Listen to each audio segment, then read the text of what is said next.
Hello friends, welcome back to my channel stay with Neha. আর আমার শরীরটা কিন্তু তেমন একটা ভালো নেই, কারণ শীতকালে আবার আমার ঠান্ডা ঠান্ডা একটু বেশিই লাগে। তো তোমরা দেখেই আমাকে বুঝতে পারছো হবে। আর এই দেখো আমার ধনের বিচি আমি ভিজিয়ে রেখেছিলাম কালকে, আর এই বিচিগুলোকে আজকে আমাকে ছিটাতেই হবে, না হলে খারাপ হয়ে যাবে। তো শরীর ভালো নেই, তারপরেও যাচ্ছে, কি করব, ভিজিয়ে যে ফেলেছিলাম আগে।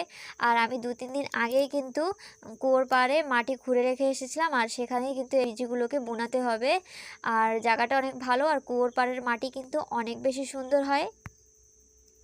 কোনো পাথর টাথর কিছু নেই, শুধু বালু মাটি, আর ওই মাটিতে লাগালে অনেক বেশি সুন্দর হবে, কোনো সার দেওয়ারও প্রয়োজন হবে না। তো কুয়োর চারিপাশে জল শুকিয়ে গেছে, তো এক পাশে এই দেখো আমি মাটি খুঁড়ে রেখেছি। এই দেখো এই জায়গাটায় অনেকটাই খুঁড়েছিলাম সেদিনকেরা কোদাল দিয়ে। আর এই জায়গাটা এখন আমি করব, আর মাটিগুলো বেশ সুন্দর। আর এর আগের বছর আমি এখানে মূলোর চাষ করেছিলাম অল্প একটু জায়গাতে, আর সেখানে এখন আমি ধনের পাতা করছি, আর কিছুদিন পরে আমি আবার মূলোরও করব। শরীরটা ভালো হলে, আমার এই শরীর নিয়ে আমি কিন্তু একদমই চুপচাপ থাকি না, কিছু না কিছু করতেই থাকি। আমার কিন্তু গাছপালা লাগাতে অনেক বেশি ভালো লাগে, আর আমি এটা তোমাদেরকে প্রত্যেকটা ভিডিওতেই বলি যে আমার খুব ভালো লাগে। আমাকে কেউ বলে না এগুলো করতে, কি করবো বলো, সারাদিন ঘরে একা থাকি, তো এইসব করেই বিজি থাকি।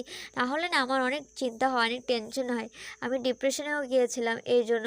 আর আমি চাই এর মধ্যে থেকে বেরোয় থাকতে। আর গাছপালা লাগালে কিন্তু মনটাও অনেক বেশি ভালো থাকে। আর আমি তো সেটাই করব, যেটা করতে আমার মন ভালো লাগে।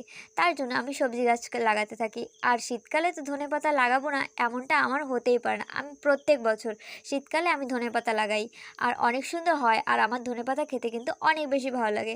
আর আমার ধনেপাতা লাগানো হয়ে গেছে, আর এখন আমি যাচ্ছি পুকুর থেকে জল আনতে। তো এই দেখো কত বেশি জল শুকিয়ে গেছে, আর আমরা কিন্তু শুকনোর সময় এই পুকুর থেকে মাছ ধরি। তো সেই ভিডিও আমি কিন্তু তোমাদের সঙ্গে শেয়ার করব। আর এই দেখো আমি 1 বাটি জল নিয়ে নিয়েছি। তো এরকম করে 3-4 বাটি জল নিয়ে আমি ছিটিয়ে দেবো, কারণ আমি বড় কিছু আনিনি জল নেওয়ার জন্য। তো এই দেখো আমি ছিটিয়ে দিচ্ছি। তো ভিডিওটি ভালো লাগলে একটা লাইক করে দিও, আমার চ্যানেল নতুন আসলে সাবস্ক্রাইব করে দিও। দেখা হচ্ছে অন্য একটা মিনি ব্লগে, ততক্ষণের জন্য টাটা, বাই বাই।